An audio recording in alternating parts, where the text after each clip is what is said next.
नमस्कार दोस्तों, आपका स्वागत है अपनी YouTube चैनल PFP में। आज हम डीमार्ट के बारे में चर्चा करने वाले हैं। स्टॉक हमें 10% ऊपर जाता हुआ नजर आया, भारी तेजी देखने को मिली। ये कंपनी के रिजल्ट्स आए तो उसका रिएक्शन आज मार्केट ने दिया है। तो ऑब्वियसली ऐसी वीक मार्केट में अगर अपना स्टॉक 10% ऊपर जाता है तो बहुत अच्छा लगता है। तो क्या ये बॉटम बन चुका है? क्या यहाँ से आपको तेजी कंटिन्यू रहती हुई नजर आएगी? इसके बारे में आज हम चर्चा करने वाले हैं।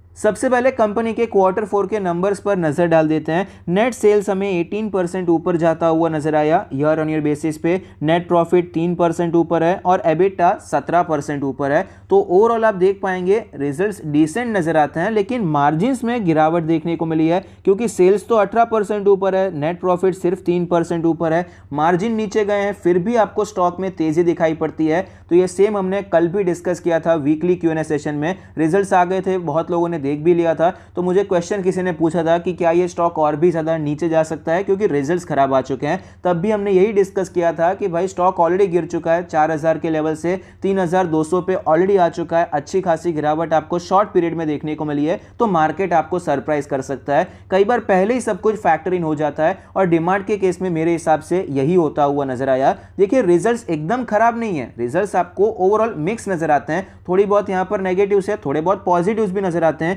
ये जो पूरा फाइनेंशियल ईयर कंप्लीट हुआ उसका डेटा अगर देखेंगे उस हिसाब से रिजल्ट्स काफी अच्छे आए हैं, लेकिन सिर्फ अगर हम क्वार्टर ऑन क्वार्टर या ईयर ऑन ईयर बेसिस पे परफॉर्मेंस देखेंगे तो आपको इतना अच्छा परफॉर्मेंस दिखाई नहीं पड़ता है। तो मिक्स्ड रिजल्ट्स हैं और पहले भी यहां पर आपको सारी गिरावट देखने को मिली, तो इसीलिए मार्केट ने आपको सरप्राइज किया। सब कुछ फैक्टर इन हो चुका था और बाइंग एमर्ज होती हुई नजर आई है। फंडामेंटल्स के बारे में बात करें, सेगमेंट रेवेन्यू ब्रेकअप के बारे में बात करें तो फूड से 57.4% का रेवेन्यू आता है, नॉन फूड एफएमसीजी से 19.7%, जनरल मर्चेंडाइज और एपरल से 22.9%। लोकेशन वाइज ब्रेकअप के बारे में बात करें तो 100% का रेवेन्यू इंडिया से ही आता है। फंडामेंटल रेशियोज के बारे में बात करें, ROE 9% है, ROC 12% है जो कि अपने एवरेजेस से नीचे है। नेट प्रॉफिट मार्जिन 4.5% है। आप देख पाएंगे 4-5% पे ये काम करने वाला बिजनेस है, लेकिन फिलहाल ये जो पूरा फाइनेंशियल ईयर कंप्लीट हुआ है वो जो मार्जिन आया है 4.8% का मार्जिन आया है, अपने सारे मूविंग एवरेज से अच्छा है। तो मूविंग एवरेज मतलब ये 3 ईयर एवरेज 5 ईयर एवरेज उससे अच्छा नजर आता है। तो क्लियरली ये काफी अच्छी बात है क्योंकि फाइनेंशियल ईयर में आपको मार्जिन बेटर होते हुए नजर आए। भले ही हम अगर ईयर ऑन ईयर बेसिस पे कंपेयर करेंगे तो मार्जिन नीचे गए हैं। डेट टू इक्विटी के बारे में बात करें तो लेटेस्ट जीरो है, कंपनी पर कोई कर्जा नहीं है जो कि बहुत अच्छी बात है क्योंकि ऐसे जो बिजनेसेस हैं डीमार्ट जैसे जो स्टोर्स जो ऑपरेट करते थे, कई केस हमारे सामने जो कि कर्जे के कारण आपको डूबते हुए नजर आए। फाइनेंशियल ट्रेंड के बारे में बात करें तो आप देख पाएंगे बहुत अच्छी ग्रोथ नजर आती है। फिलहाल यहाँ पर अपडेट नहीं हुआ है, लेकिन 2022 में ये 30,000 करोड़ से भी ज़्यादा का रेवेन्यू किया है और प्रॉफिटेबिलिटी कुछ 1,400 करोड़ के आसपास हुई है। इस हिसाब से 4.8% के आसपास का मार्जिन दिखाई पड़ता है जो कि क्लियरली अच्छी बात हमें नजर आती है। मार्जिन भी आपको इंप्रूव होते हुए नजर आए, सेल्स में अच्छी ग्रोथ हुई है, प्रॉफिट में भी अच्छी ग्रोथ हमें दिखाई पड़ती है। शेयर होल्डिंग पैटर्न के बारे में बात करें, टोटल प्रमोटर होल्डिंग है 74.99%, जिसमें से कुछ भी प्लेज नहीं है। Mutual fund 6.2%, other DII 0.5%, FII 8.8%, retail and other category में 9.4% की हिस्सेदारी है। तो शेयर होल्डिंग पैटर्न भी काफ़ी अच्छा नजर आता है।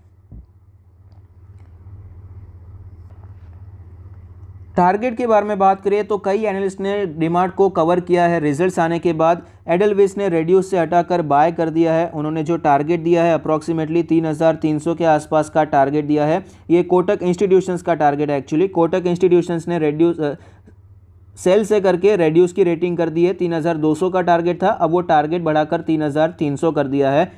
ICICI सिक्योरिटीज़ ने 3900 का टारगेट दिया है। तो ओवरऑल यहाँ पर आप देख पाएंगे एनालिस्ट बहुत ज़्यादा बियरिश नहीं है क्योंकि मिक्स्ड रिजल्ट्स आपको दिखाई पड़ते हैं। थोड़े बहुत नेगेटिव्स भी हैं और थोड़े बहुत पॉजिटिव्स भी नज़र आते हैं।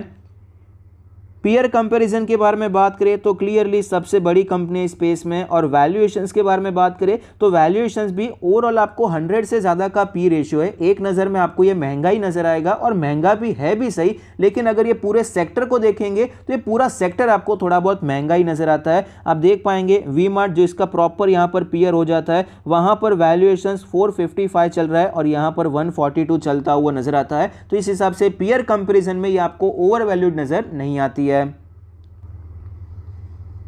स्टॉक के चार्ट पर हमें क्लियरली पता चलता है कि 6000 के लेवल से स्टॉक में गिरावट देखने को मिली। स्टॉक हमें 3200 तक आता हुआ नजर आया और वहां से एक शार्प रिकवरी नजर आती है। आज वॉल्यूम्स भी हमें अच्छे नजर आए हैं। पिछले कुछ दिनों में जो गिरावट हो रही थी उसमें भी अच्छे वॉल्यूम थे, लेकिन एक ही दिन में एक बड़ी वॉल्यूम की कैंडल भी आपको बनती हुई नजर आती है। डेली RSI 40 है, थोड़ी बहुत रिकवरी नजर आती है। बाकी ओवरऑल तो ट्रेंड तो वीक ही चल रहा है, अब भी अपने सारे मूविंग एवरेज के नीचे ही ट्रेड करता हुआ हमें नजर आता है। वीकली चार्ट के बारे में बात करें तो 100 वीक्स के मूविंग एवरेज के नीचे क्लोज हो चुका था लास्ट वीक की जो कैंडल कंप्लीट हुई थी, लेकिन आज हमें अच्छी रिकवरी नजर आई है।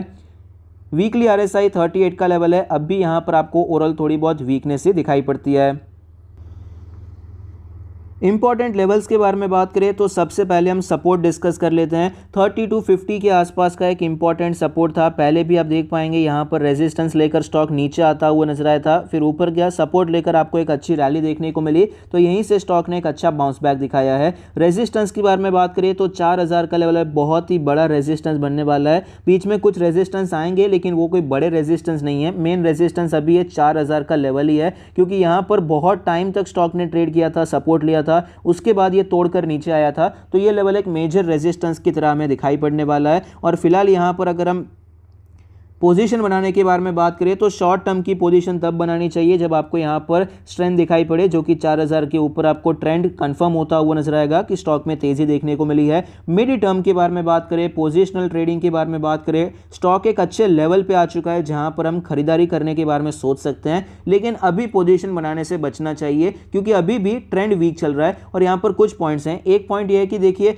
आज रिएक्शन हुआ है स्टॉक में, आज आपको रिजल्ट्स का रिएक्शन देखने को मिला। कई बार होता है एक दो दिन बाद आप कलर उतरता हुआ नजर आता है, तो अभी मेरे हिसाब से वेट करना चाहिए, जल्दबाजी नहीं करनी चाहिए। दूसरा पॉइंट यह है कि यहां पर इतनी गिरावट हुई है, एक कैंडल के बेसिस पे हमें डिसीजन नहीं बनाना चाहिए। यहां पर आपको 10% की तेजी देखने को मिली तो ये रिट्रेस भी हो सकता है, उसके बाद क्या करता है ये काफी इंपॉर्टेंट है। ये तेजी देखने को मिली, यहां पर नीचे आता है, फिर से ऊपर जाता है और हमें ट्रेंड कंफर्म होता हुआ नजर आता है, कुछ डब्ल्यू पैटर्न देखने को मिलता है, तो हम यहां पर खरीदारी करने के बारे में सोच सकते हैं। डबल बॉटम बनाने के बाद कुछ आपको पॉजिटिव सिग्नल्स देखने को मिलते हैं, तो यहां पर हमारा जो प्रोबेबिलिटी ऑफ प्रॉफिट है वो ऊपर जाता हुआ नजर आएगा, तब हम यहां पर खरीदारी के बारे में सोच सकते हैं।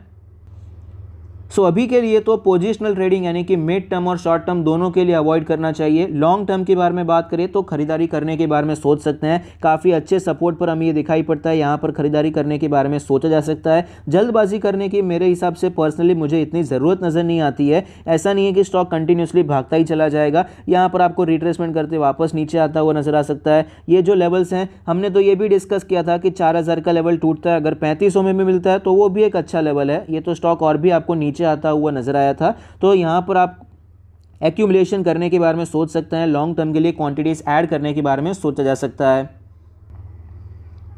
पॉजिटिव्स के बारे में बात करें तो कंपनी के फंडामेंटल्स अच्छे हैं, ग्रोथ अच्छी है, शेयर होल्डिंग पैटर्न अच्छा है और DIS का स्टेक भी हमें बढ़ता हुआ नजर आता है। नेगेटिव्स के बारे में बात करें तो टेक्निकल्स वीक हैं, FIA का स्टेक कम हो रहा है, नंबर्स भी मेरे हिसाब से देखिए वीक देखने को मिले हैं। अगर हम सिर्फ वो ईयर ऑन ईयर बेसिस का परफॉर्मेंस देखते हैं, एक क्वार्टर को एक क्वार्टर से कंपेयर करेंगे तो वो इतने अच्छे नंबर्स नहीं आए हैं। पूरे फाइनेंशियल ईयर के नंबर्स आपको ओवरऑल अच्छे नजर आते हैं। प्रीमियम वैल्यूएशन है, इसमें भी कोई डाउट नहीं है। तो ऐसी सिचुएशन में करना क्या चाहिए, शॉर्ट टर्म और मिड टर्म के लिए वीक है, अवॉइड करना चाहिए। लॉन्ग टर्म के लिए खरीदारी करने के बारे में सोचा जा सकता है। आई होप आपको ये वीडियो पसंद आता है, आपके इन्वेस्टमेंट और ट्रेडिंग डिसीजन में आपको ये मदद करता है। Thank you, stay happy, happy investing.